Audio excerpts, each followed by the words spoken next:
lagi nih ujian berikutnya yang Allah takdirkan dalam kehidupan saya. Dan lihat ujung-ujungnya kita akan baik-baik saja selama kita selalu bersama dengan Allah Subhanahu wa Ta'ala. Nggak ada air mata yang abadi, nggak ada kesedihan yang abadi. Engkau tetap bisa melanjutkan hidupmu karena engkau punya Allah Subhanahu wa Ta'ala. Setelah segala sesuatu ini, Allah juga takdirkan, alhamdulillah, saya punya anak dengan kelainan langka, namanya sindrom Prader-Willi. Banyak anak-anak yang nggak bertahan dan meninggal di usia kecilnya. Siapa sangka dari miliaran manusia, Allah uji saya dengan anak yang punya kelainan langka. Kalau boleh milih, pengennya anak yang sehat. Kalau boleh milih, pengennya kehidupan bahagia terus. Tapi nyatanya Allah sengaja mentakdirkan berbagai macam air mata untuk kita galau sementara, supaya kita tahu kita tuh mau lari kemana. Lari kemana? Siapa yang bisa tolong dirimu? Yang bisa tolong dirimu hanya Allah Subhanahu wa Ta'ala. Maka Allah takdirkan saya mengandung dalam keadaan yang sehat. Alhamdulillah semua baik. Tiba-tiba ketika melahirkan anak itu nggak nangis. Anak itu langsung masuk NICU selama 2 minggu. Dan dokter semuanya berbelas-belas dokter dari ujung kepala ujung kaki mereka periksa. Sampailah mereka mengatakan kami perlu bicara pada Bu Oki katanya. Ada beberapa hal yang kami harus sampaikan. Otaknya harus di MRI, kayaknya ada sesuatu di otaknya. Darahnya kayaknya ada sesuatu, mungkin leukemia. Di belakang kayaknya ada cacat tulang belakang. Iya, oke. Saya lanjutkan ceritanya. Ini perjuangan Sulaiman. Jadi Sulaiman gak bergerak, gak nangis juga pada masa itu, kayak boneka.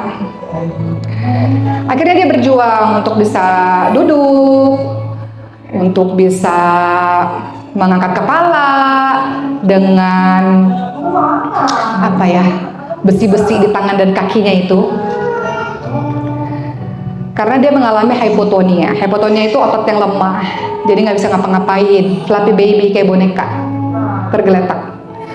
Dia berjuang sih dari kecil. Jadi saya belajar juga, ternyata hidup ini harus berjuang ya.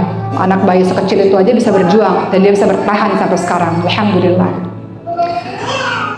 Sakit nggak? Sakit banget. Dia nggak pernah nangis, kecuali pada saat ini, saking sakitnya mungkin. Dia berjuang loh untuk sekedar balikin badannya. Dia berjuang loh untuk sekedar ngangkat kepalanya. Sampai akhirnya dia seperti itu dengan sepatu besinya itu. Dia berjuang, teman-teman semua. Sampai akhirnya bisa jalan begitu, dia berjuang, teman-teman semua. Dengan ratusan terapi demi terapi, dengan air mata. Saya ingat saya lagi ceramah pada saat itu di Kirimi ini, saya langsung meneteskan air mata, saya bersyukur pada Allah. Bagi orang lain, anak jalan itu biasa. Bagi saya itu prestasi luar biasa. Akhirnya dia bisa ke Mekah deh, ke Madinah deh, dan lari-lari ngejar-ngejar burung. Ini sekelumit kisah tentang Sulaiman yang masih berjuang sampai hari ini. Sekarang dia udah sekolah. Sekarang umurnya 4 tahun. Cuman yang mau saya ceritain sama teman-teman semua, ujian kita tuh macam-macam, teman-teman semua. Cuman selama di dalamnya ada perjuangan dan ada harapan, kita akan baik-baik saja. Kadang-kadang kita ngerasa segala sesuatu tuh gelap, nggak kelihatan apa-apa. Sama ketika saya pertama kali mendapati kenyataan, atau mamanya Bunda Meka juga mendapati kenyataan anak kita berbeda dengan yang lainnya, kelihatannya gelap. Ketika baca Google sindrom Prader-Willi, anak ini tidak bertumbuh, kakinya kecil, tangannya kecil, badannya kecil, keterbelakangan mental dan sebagainya. Kayaknya nggak ada harapan sama sekali. Semua artikel dibacanya begitu. Sampai saya nemuin satu artikel dari sekian ratus artikel yang saya baca, bahwa ada kisah sukses tentang seorang anak Prader-Willi yang bahkan bisa bertahan, bertumbuh sampai kuliah, sampai jadi orang yang luar biasa. Saya nggak mau lihat tuh kisah-kisah ratusan cerita-cerita yang menyedihkan itu. Saya cuma fokus sama satu artikel itu aja. Itu yang saya jadiin acuan. Bahwa saya punya harapan. Sama ketika ibu saya dalam keadaan semua orang mengatakan susah. Semua dokter di Indonesia mengatakan berat. Sudah mulai harus ikhlas ya, siap-siap. Tapi saya masih ngeliat ada satu titik cahaya kok, bisa kok, insya Allah bisa. Kalau diperjuangin mungkin bisa, insya Allah. Walaupun cuma 0,0001%, tapi kan masih ada harapan, masih bisa. Itu yang terjadi dengan Sulaiman juga. Ketika saya mendapati kabar banyak teman-teman yang meninggal dunia, saya nggak mau lihat kisah itu. Masih ada satu titik cahaya, masih ada dari seluruh gelap itu masih ada satu titik cahaya. Dan tugas saya itu berjuang untuk nyari satu titik cahaya itu. Di mana titik itu? Di mana titik cahaya itu?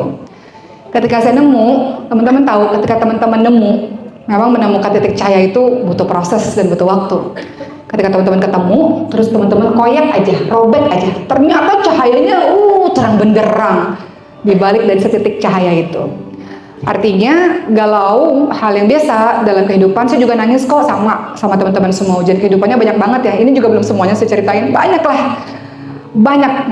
Tapi kan nggak terus-terusan menangis kan. Kehidupan terus berjalan. Nggak terus-terusan lemah, nggak terus-terusan terpuruk. Kehidupan terus harus dilakukan dengan berdiri tegak. Masih ada masa depan yang cerah di depan sana.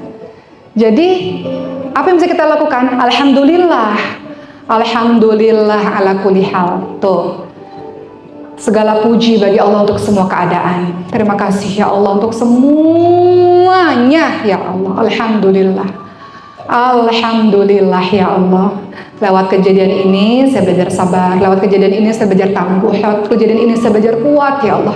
Lewat kejadian ini saya belajar bergantung penuh hanya padamu ya Allah.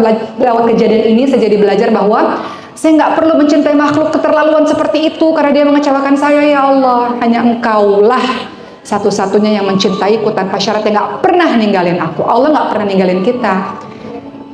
Yang ninggalin Allah itu kita yang ninggalin Allah. Allah nggak ninggalin kita. Allah tetap di situ, teman-teman semua. Rasul katakan Allah ada di sepertiga malam terakhir. Allah turun loh ke langit dunia. Allah ada. Kitanya aja yang nggak ketemu sama Allah Subhanahu Wa Taala, ya kan? Makanya sholat tahajud itu mahal. Sholat tahajud itu hanya bisa dilaksanakan oleh orang-orang yang memang benar-benar butuh sama pertolongan Allah. Sholat tahajud tidak akan pernah dilakukan oleh mereka yang nggak merasa butuh pertolongan Allah. Kalau engkau merasa perlu pertolongan Allah dalam kehidupanmu, engkau pasti tidak akan mau meninggalkan yang namanya sholat malam. Kalau ada di antara kita yang masih meninggalkan sholat malam karena engkau merasa tidak perlu pada pertolongan Allah, apa harus dikasih ujian kematian dulu, ujian sakit dulu, ujian bangkrut dulu, baru bangun sholat malam? Mudah-mudahan sekelumit kisah ini membuat kita bersemangat bahwa kita tuh bukan siapa-siapa, bukan apa-apa. Sedih kita karena diri kita sendiri. Sebenarnya obatnya gampang, obatnya bangun di sepertiga malam terakhir.